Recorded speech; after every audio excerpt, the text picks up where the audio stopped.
신약성경 마가복음 9장 14절부터 29절까지의 말씀을 교독하겠습니다.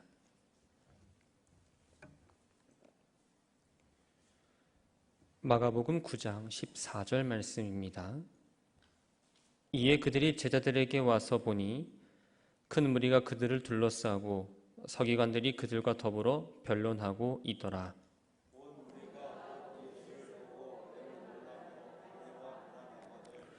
예수께서 물으시되 너희가 무엇을 그들과 변론하느냐?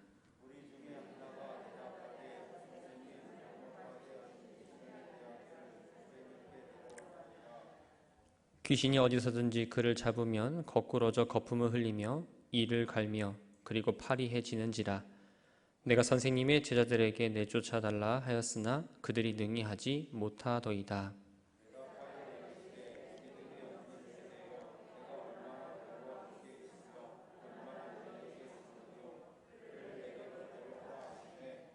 이에 데리고 오니 귀신이 예수를 보고 곧 그 아이로 심히 격려를 일으키게 하는지라. 그가 땅에 엎드러져 구르며 거품을 흘리더라.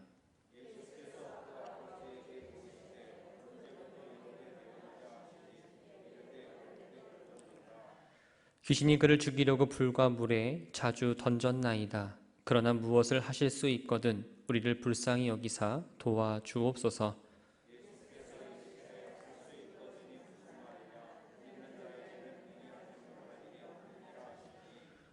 곧 그 아이의 아버지가 소리를 질러 이르되 내가 믿나이다. 나의 믿음 없는 것을 도와주소서 하더라.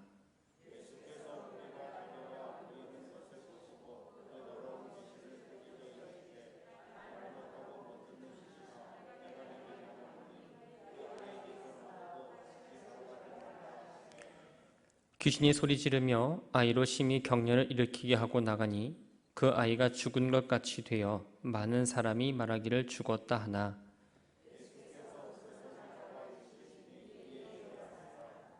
집에 들어가심에 제자들이 조용히 묻자오되 우리는 어찌하여 능히 그 귀신을 쫓아내지 못하였나이까.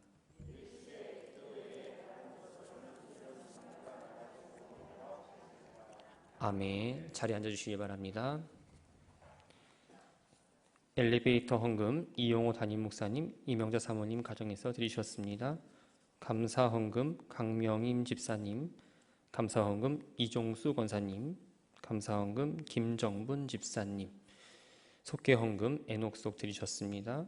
1,000번째 예물 임학성, 임상우, 임서인, 박상엽, 박라온. 아버지 하나님, 말씀을 따라 믿음의 길을 걸어가게 하심에 감사를 드립니다. 현실이 때로는 냉혹하고 어려움의 연속으로 육체적 어려움, 마음의 어려움이 따르지만 그럼에도 불구하고 마음 한켠에 자리 잡은 주님 주신 평안함을 갖고 오늘도 걸어갑니다. 어두운 터널을 가운데 들어오는 한 줄기 빛으로 희망을 느끼는 것처럼 빛이신 주님을 따라 그 길을 묵묵히 걸어갈 수 있는 믿음을 더하여 주옵소서.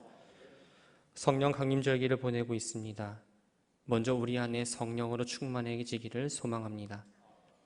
성령이 충만해져서 사람의 생각과 기준으로 판단하지 않게 하시며 성령님이 인도하시는 대로 순종하며 나아가게 하옵소서.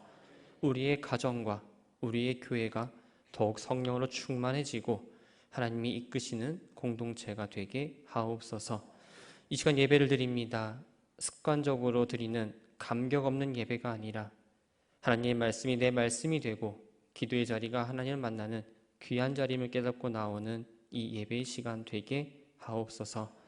내 삶을 주님께 구별하여 드린다는 마음으로 예물을 드립니다. 감사 예물을, 또한 엘리베이터 설치를 위한 헌금을, 또한 속회 예물을, 1,000번째 예물을, 모양은 다르지만 주님 드려진 예물을 기쁘게 받아주시고 드린 이의 마음을 중심을 보시며 그의 손길을 축복하시고 위로하여 주옵소서.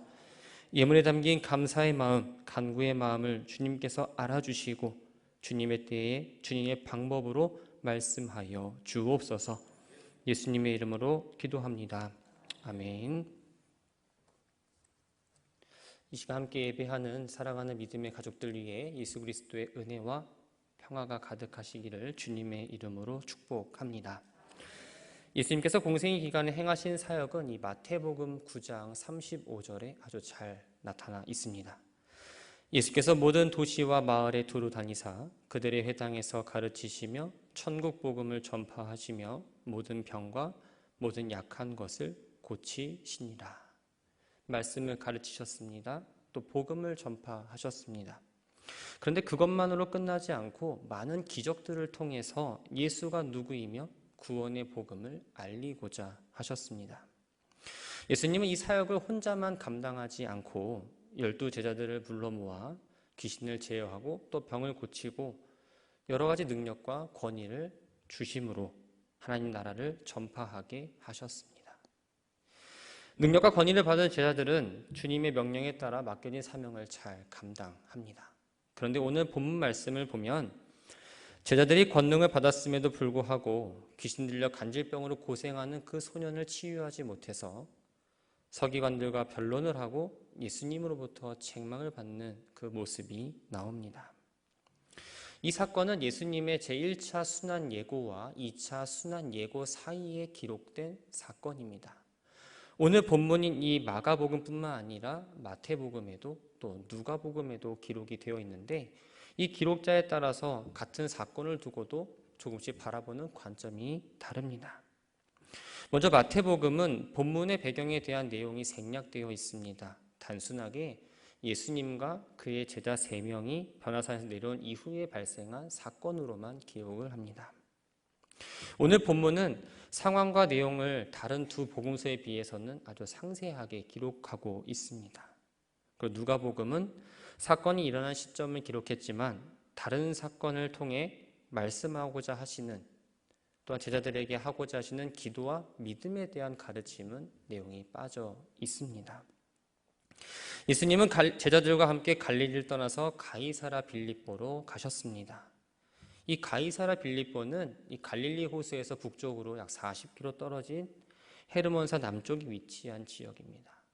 구약을 읽어보면 이 이스라엘을 표현할 때 단에서 브엘세바까지라는 표현이 나옵니다. 여기서 단은 이스라엘의 북쪽을 의미하는데 이 가이사라 빌립보가 바로 이 단 근처에 있는 지역입니다. 가나안 시대부터 바울 신전이 있었고 헬라 시대에는 목동과 가축의 신으로 불리는 이 판이라는 신을 섬기는 신당이 있던 곳이기도 합니다. 로마 황제 가이사가 헤롯 대왕에게 이 지역을 줍니다. 근데 이 이후에 헤롯 빌립 2세가 이 도시를 개발하고 또한 정비하면서 이 지역을 준 황제를 기린다는 이름으로 가이사랴라고 이름을 바꿉니다. 그런데 지중해 연안의 항구 도시에 또 가이사랴라는 지역이 있어서 이 둘을 좀 구분하기 위해 자기 이름을 붙여서 가이사랴 빌립보라고 부르게 되었습니다. 종교적으로 또 정치적으로 우상 숭배의 중심지인 이곳에서 예수님의 질문에 믿음의 고백이 나왔습니다. 예수님 먼저 물어보십니다. 사람들이 나를 누구라 하느냐? 자신의 사역에 대한 다른 사람의 평가를 의식하거나 사람들의 반응을 기대해서 물어본 질문은 아니었습니다. 앞으로 예수님이 겪게 될 이 고난당하심과 죽음 그리고 부활을 말씀하시기 위한 하나의 준비 작업입니다. 예수님의 질문에 제자들은 이렇게 대답합니다. 세례 요한이라 하고 더러는 엘리야라 더러는 선지자 중에 하나라 하나이다. 저마다 예수는 이런 사람이다 라는 생각을 가지고 예수님을 바라보았습니다. 사람들이 생각하는 세례 요한, 엘리야, 또 선지자는 또 예수님 사이에 어떤 나름대로의 유사점은 있었지만 그들의 판단은 틀린 생각이었습니다.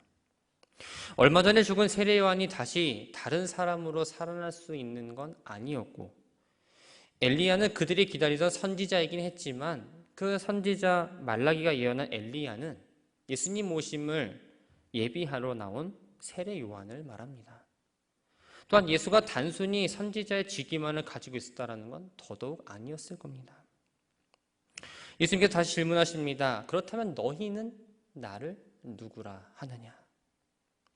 다른 사람의 생각과 다른 사람의 신앙이 아니라 자기를 따라다니면서 같이 먹고 자고 했던 이 제자들이 자신을 어떻게 생각하고 있는지에 대해서 궁금하셨던 거예요. 제자들은 얼마 전까지만 해도 예수님이 어떤 분인지에 대한 영적 깨달음을 얻지 못했습니다. 바리새인들과 헤롯의 누룩을 경계하라는 예수님의 말씀도 제대로 파악하지 못했기 때문에 안타까운 마음으로 과연 제자들은 어떤 생각을 갖고 있을까를 물어보신 겁니다. 앞으로 복음 사역을 감당해야 될 이 제자들이 메시아 되신 이 그리스도에 대해 바로 안다는 건 제자들에게 매우 중요한 일이었습니다. 이때에 이 제자를 대표하는 베드로가 말합니다. 주는 그리스도시요 살아계신 하나님의 아들이니이다. 베드로의 신앙 고백을 확인한 이후에 예수님께서는 드디어 자기의 일을 명확하게 드러내십니다. 여기서 자기의 일은 고난의 길, 십자가의 길을 말합니다. 예루살렘에서 장로들과 대제사장과 또 서기관들로 인해 많은 고난을 받고 십자가에 못 박히고 3일 후에 다시 부활하게 되는 그 사실을 가장 처음으로 이때에 알려주신 겁니다. 예수님께서 이 신앙 고백 이후에 십자가 사건을 말씀하신 이유는 십자가 고난은 예수 그리스도의 존재를 분명히 알고 있는 사람만이 이해할 수 있는 진리였기 때문입니다. 사랑하는 성도 여러분, 예수님께서 이 자리에 오셨습니다. 그러고서 한 분 한 분께 말합니다. 너희는 나를 누구라 하느냐? 이 질문만 보면 어렵지 않게 느낄 겁니다. 우리가 말씀을 통해서 또한 예수님의 행적을 보고 또한 베드로의 고백을 익히 알고 있기 때문에 대부분 물어보면 아마 이 베드로의 고백의 범주 안에서는 벗어나지 않을 겁니다. 그러나 머리로 알고 겉으로 보여지는 이 주는 그리스도시요 살아계신 하나님의 아들이라는 이 고백이 내 삶을 근거로 이 마음 깊은 곳에서 나오는 진실한 고백인가를 한번 생각해 보아야 합니다. 믿음을 고백했다고 말했지만 이 베드로 역시 예수님을 3번 부인했습니다. 우리도 마찬가지입니다. 많은 예배 가운데의 말씀을 듣습니다. 새벽 기도나 여러 예배를 통해서 기도를 합니다. 하루하루 신앙의 연조가 쌓여가지만 예수님을 부인하고 믿음 없는 자의 모습으로 살아갈 때가 있지는 않으십니까? 겉으로는 입술을 통해 믿음을 충분히 고백한다 하지만 진실된 표정을, 진실된 이 고백을 갖고 있는 사람은 이 표정에서 또한 삶 속에서 분명히 다른 사람과 다르게 나타납니다. 예수님을 믿고 사는 게 너무나 기쁩니다. 얼굴에 웃음이 끊이지 않아요. 입술의 고백도 늘 좋은 말, 복된 말을 많이 합니다. 십자가에 못 박히신 예수님의 은혜와 사랑을 이 사순절 기간뿐만 아니라 매일매일 느끼면서 이 십자가를 바라볼 때마다 그 사랑을 느낍니다. 자신보다 하나님이 더 중요하다는 사실을 깨닫게 됩니다. 그래서 더욱 하나님을 향한 믿음이 견고해지고 하나님의 뜻을 구하는 그 시간이 기쁘고 익숙해집니다. 예배를 드리는 것도, 기도를 할 때도, 또한 말씀을 읽을 때에도, 예물을 드릴 때에도, 또 맡겨진 내 직분을 감당할 때에도 분명한 차이가 있습니다. 신앙생활뿐만 아니라 일상에서도 마찬가지입니다. 나의 유익을 위한 이 많은 유혹들이 있지만 그것들을 거절할 수 있습니다. 내가 자꾸 포기하지 않으면 내가 많은 것들을 얻을 수 있는데 그것 또한 포기할 수 있는 마음이 생깁니다. 우리들의 신앙생활의 분명한 방향과 목적지는 바로 예수 그리스도입니다. 믿음의 사람은 내가 원하고 내가 잘 아는 길로 가는 사람이 아니라 주님께 그 길을 먼저 묻는 사람입니다. 그 길을 묻고 그 길을 따라가는 사람이 믿음의 사람입니다. 이것저것 구경하면서 이거 참견하고 저거 참견하고 어이 좋네 이거 좋네 하면서 좌우를 살피는 사람이 아니라 목표를 향해 끊임없이 묻고 수고하고 인내하며 나아가는 게 바로 믿음의 길이라는 겁니다. 바라고 소망하는 건 이 겉으로 보여지는 믿음의 고백이 아니라 우리의 마음 가운데에 마음 깊숙이 나오는 고백이 되기를 주의 이름으로 축원합니다. 베드로는 예수님이 고난 당하실 거라는 말씀을 쉽게 받아들이지 못합니다. 아마도 현장에서 예수님 말씀을 듣고 있던 제자들 역시 혼란스러웠습니다. 예수님은 자신의 고난을 예고하신 이후에 제자의 길은 무엇이며 하나님 나라를 말씀하십니다. 마가복음 9장 1절 말씀을 보면 여기 서 있는 사람 중에는 죽기 전에 하나님의 나라가 권능으로 임하는 걸 볼 자들도 있느니라 라고 기록합니다. 예수님이 이 말씀을 선포하신 이후에 정확히 엿새 후에 그 일이 일어납니다. 예수님께서 베드로와 야고보와 그 형제 요한을 데리고 산에 올라가셨습니다. 그리고 그곳에서 모습이 변화되는 놀라운 광경을 보여주십니다. 눈으로 보이는 예수님의 광채는 일반 빛과는 너무나 달랐습니다. 희게 변한 예수님의 옷은 세상에서 어떠한 표백제를 넣어서 빠른 세탁된 것보다 훨씬 더 희고 순백의 모습으로 나타나십니다. 엘리야와 모세가 나타나서 예수님과 함께 대하는 장면을 보면서 이 제자들은 놀라합니다. 이 장면이 얼마나 충격적이었는지 이 베드로는 그곳에 예수님과 모세와 엘리야를 위한 초막 3개를 짓겠다라고 말할 정도입니다. 제자들이 꿈을 꾸거나 환상을 본 게 아니라 선포하신 하나님 나라를 그들은 직접 보았습니다. 그런데 이 예수님이 12명 제자가 있었는데도 불구하고 왜 이 3명의 제자들만 데리고 올라가셨을까요? 회당장 야이로의 딸을 살릴 때에도 겟세마네에서 기도하실 때에도 다른 제자들이 아니라 이 제자들만 따로 데리고 가셨습니다. 표면적으로 보면 예수님께서 이 3사람만을 너무 좋아하고 편애하지 않는가라고 생각이 들 겁니다. 그러나 예수님께서 이 제자들을 편애하신 게 아니라 이 3사람이 특별히 감당해야 될 사명이 있었기 때문에 다른 사람들에게 보여주지 않는 하나님의 은혜를 특별히 베풀어 주신 겁니다. 베드로는 어떤 사람입니까? 모든 제자들을 대표하는 사람입니다. 그리스도께서 승천하신 이후에 초대교회를 이끌어야 할 책임을 맡았습니다. 야고보는 12사도 가운데에 최초의 순교 사명을 감당합니다. 그의 형제 요한은 사도들 가운데 가장 마지막까지 남아서 그리스도의 계시를 전해야 하는 사명을 받았습니다. 변화 사건 이후에 다음날 예수님은 함께한 3명의 제자들과 함께 내려오셨습니다. 그게 바로 오늘 본문의 시작입니다. 산에 내려와 보니 나머지 제자들이 큰 무리에 둘러싸여서 서기관과 심히 논쟁을 하고 있는 모습을 보십니다. 그렇게 무리에게 말씀하시죠. 너희가 무엇을 그들과 변론하느냐? 예수님은 이미 어떤 내용으로 그들이 변론하고 있는지 알고 계셨습니다. 제자들이 벙어리 귀신 들린 이 소년을 치유하지 못해서 서기관들과 논쟁에 휘말리게 되었고 이러한 상황을 보신 예수님은 참 안타까웠습니다. 그러나 제자들이 왜 실패할 수밖에 없었던 이유가 무엇인지를 알려주기 위해서 너희가 누구와 변론을 하느냐고 말씀하셨던 겁니다. 무리 가운데 한 사람인 벙어리 귀신 들린 소년의 아버지가 나와서 말합니다. 선생님, 말 못하게 하는 귀신 들린 내 아들을 선생님께 데려왔나이다.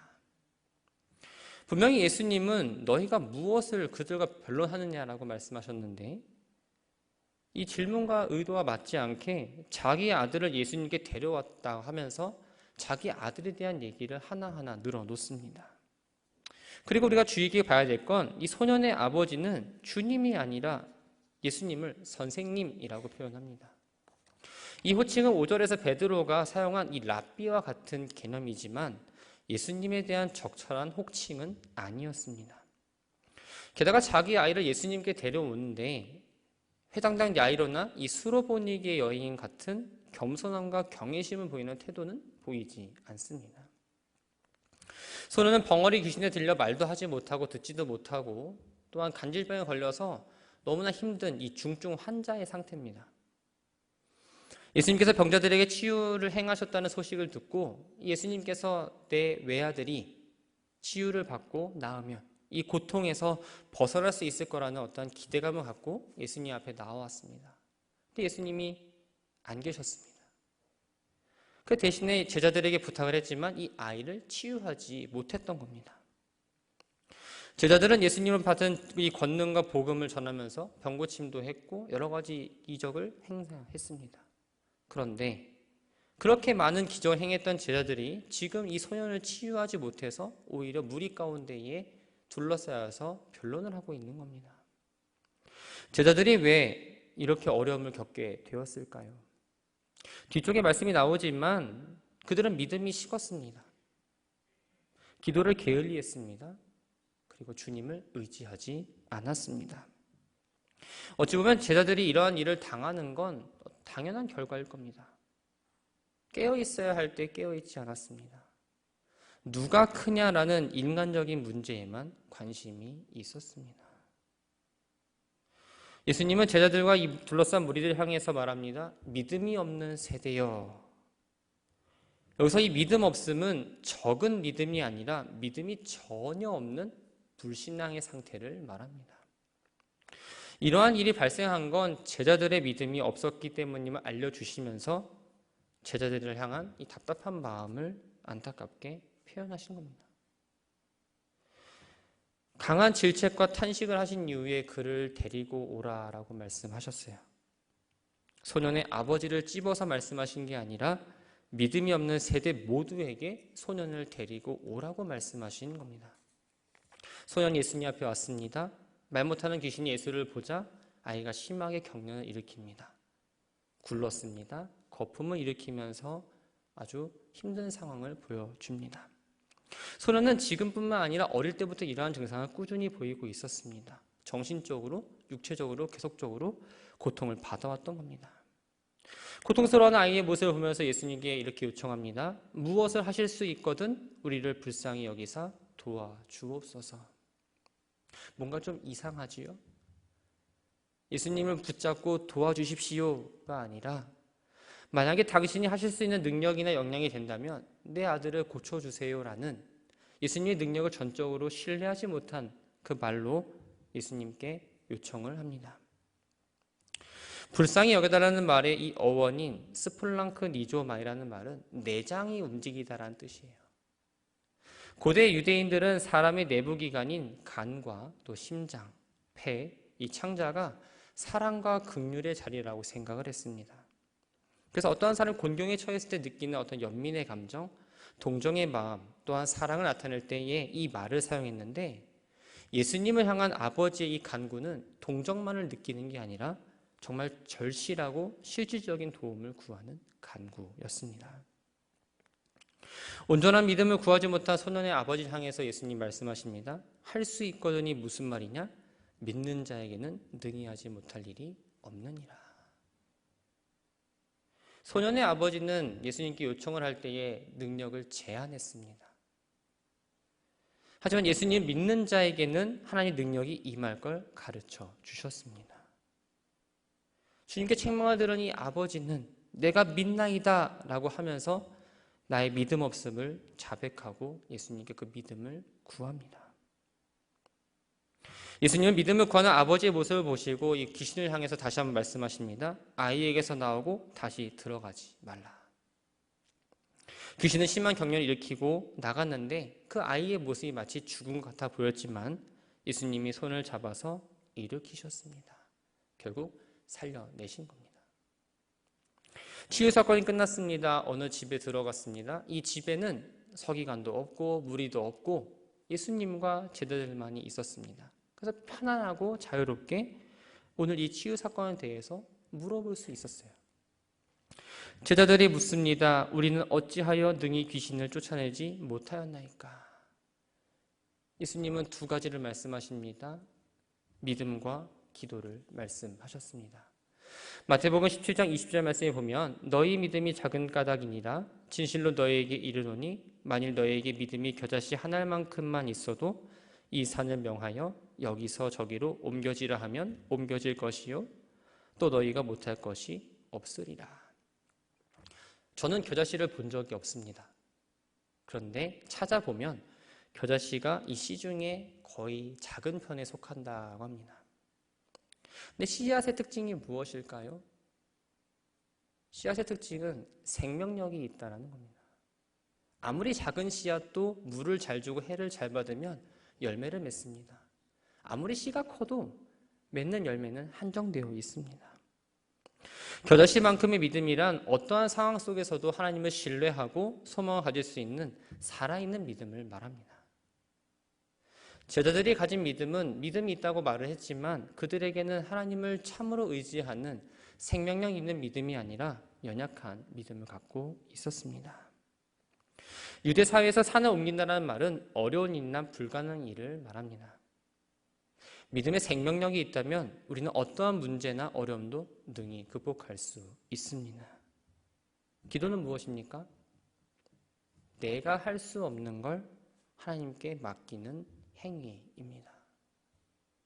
하나님의 능력과 은혜를 구하는 믿음의 신실한 표현이 바로 기도입니다.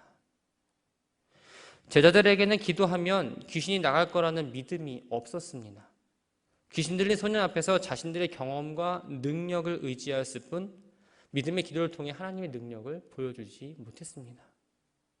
또 귀신이 나가지 않은 상황 가운데서도 기도하지 않았습니다.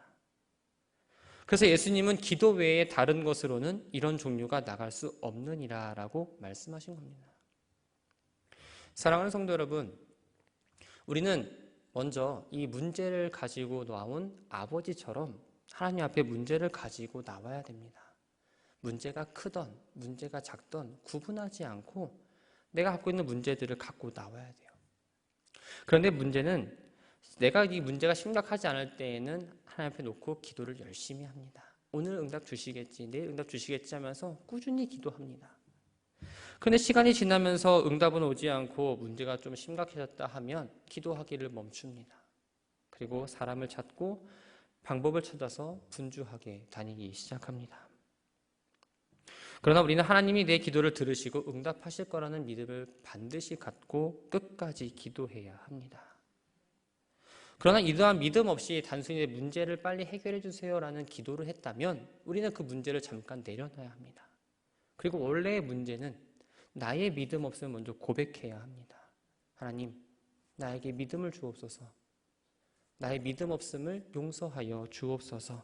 하나님께서 능력을 보여주실 줄 저는 믿습니다. 라는 그 기도를 해야 된다는 겁니다.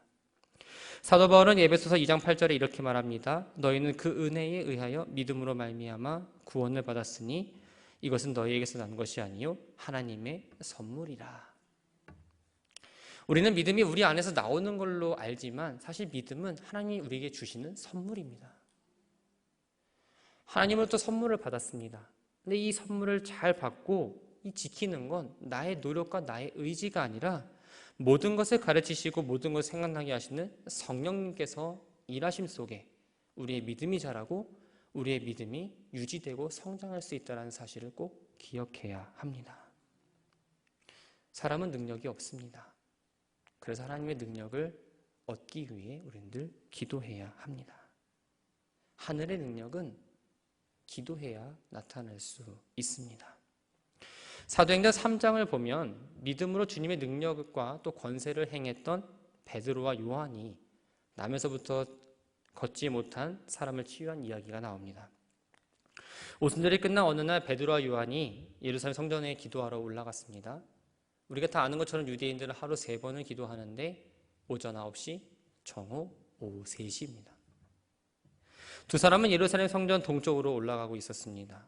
이 성문 동쪽에는 솔로몬의 행각이 있었고 그 안에 들어가면 곧바로 이방인의 뜰이 있습니다. 이 이방인의 뜰을 지나면 아름다운 입구라는 뜻을 가진 미문이라는 곳이 있었는데 이 미문을 지나면 실제 성전 영역 안으로 들어가는 곳입니다. 두 사도가 미문을 지나가게 될 때에 사람들로부터 태어나면서부터 걷지 못했던 사람을 안고 나오는 걸 보게 됩니다. 당시 예루살렘 성전에는 각 입구마다 구걸하는 사람들이 많았습니다. 근데 오늘 등장하는 이 사람은 40년 이상 걷지 못했고 늘 사람들의 도움 가운데에 그곳에 앉아서 구걸하며 살았던 불쌍한 사람입니다. 걷지 못한 사람이 미문 앞에 놓이게 되자 두 사도를 향해서 손을 내밀면서 도와달라고 이야기합니다. 이 사람은 날마다 성전 미문 앞에 있었지만 하나님의 나라도 또 복음도 예수 그리스도의 능력을 전혀 알지 못하는 그저 하루 동량에서 먹고 살아가는 그저 불쌍한 사람입니다. 베드로와 요한은 걷지 못하는 사람을 주목하면서 이렇게 말합니다. 우리를 보라. 구걸하는 사람은 사도들을 유심히 봅니다. 혹시 나에게 뭘 줄까? 많은 돈을 줄까? 좋은 걸 줄까? 기대했습니다. 그때 베드로가 말합니다. 은과 금은 내게 없거니와 내게 있는 것으로 내게 주노니 곧 나사렛 예수의 이름으로 일어나 걸어라. 그러면서 걷지 못한 자의 오른손을 잡아서 일으켜셨습니다. 팔에 발목과 발목에 힘이 없고 그 자리에서 일어나서 베드로 일행과 함께 걷기도 합니다. 뛰기도 합니다. 그러면서 하나님을 찬송하는 역사가 일어났습니다. 베드로와 요한은 어떤 사람입니까? 믿음의 사람이었습니다. 늘 기도하는 사람이었습니다. 그리고 하나님의 뜻을 알고 행했던 사람입니다.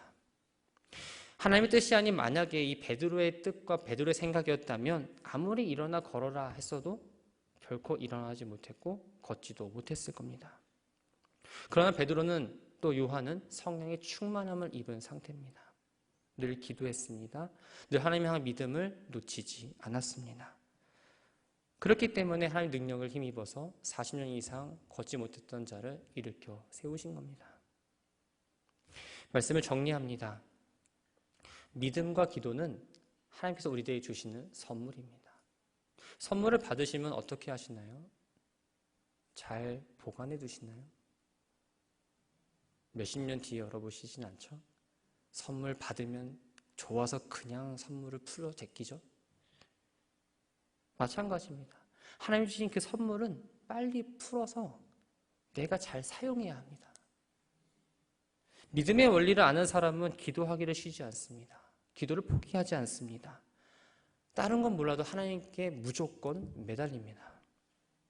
믿음의 기도를 통해 믿음의 선배들은 비를 내리게 했고 태의 문이 열리고 샘이 터지고 막힌 담이 허무는 걸 역사한 것을 경험했습니다. 내 이름으로 무엇이든지 내게 구하면 내가 행하리라 라고 말씀하십니다. 우리가 기도하고 믿음으로 주님께서 주신 권세와 능력을 사용할 때에 우리의 삶에 큰 변화가 일어날 줄 믿습니다. 우리가 믿음으로 나아가지 않으면 하나님께 주신 능력을 제대로 사용할 수 없고 그 능력을 깨닫지 못합니다. 우리가 제자로 산다라고 고백합니다. 제자로 사는 삶의 시작은 바로 믿음입니다.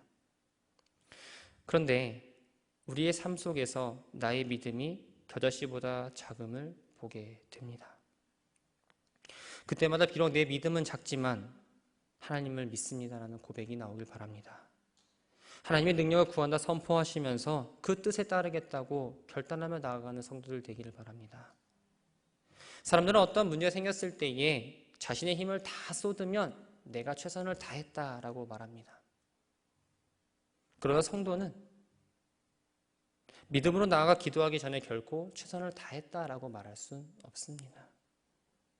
하나님의 능력을 구하지 않고 하나님께 간절히 구하지 않았다면 최선을 다한 게 아닙니다.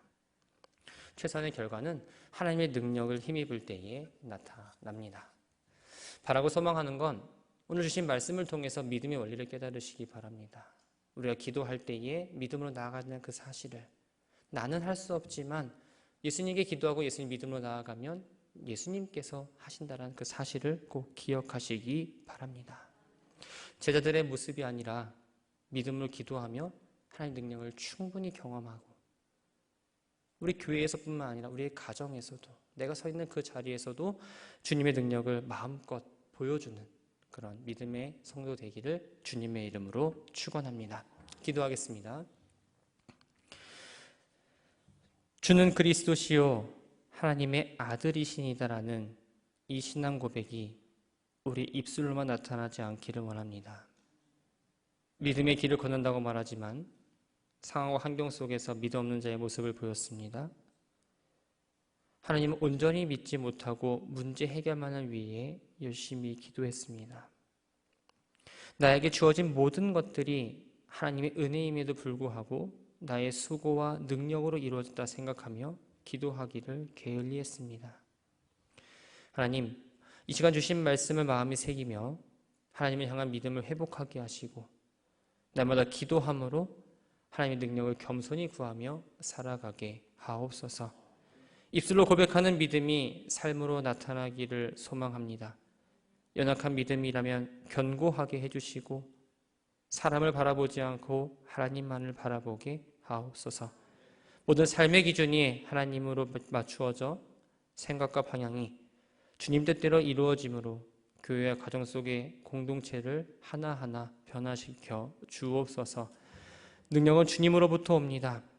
생명력 있는 믿음으로 주어진 상황과 환경 속에 넘어지지 않고 주어진 시간을 잘 걸어가는 모든 믿음의 백성들 되게 하옵소서. 지금은 우리 구주 예수 그리스도의 크신 은혜와 아버지 하나님의 무한하신 사랑하심과 성령님의 교제하시고 교통하시고 또 치료하시고 위로하심이 생명력이 있는 믿음을 가지고 주님 앞에 나아가며 주님의 능력으로 살아가기를 다짐하는 사랑하는 귀한 믿음의 가족들 위해 이제부터 영원토록 함께 하시기를 간절히 축원하옵나이다. 아멘.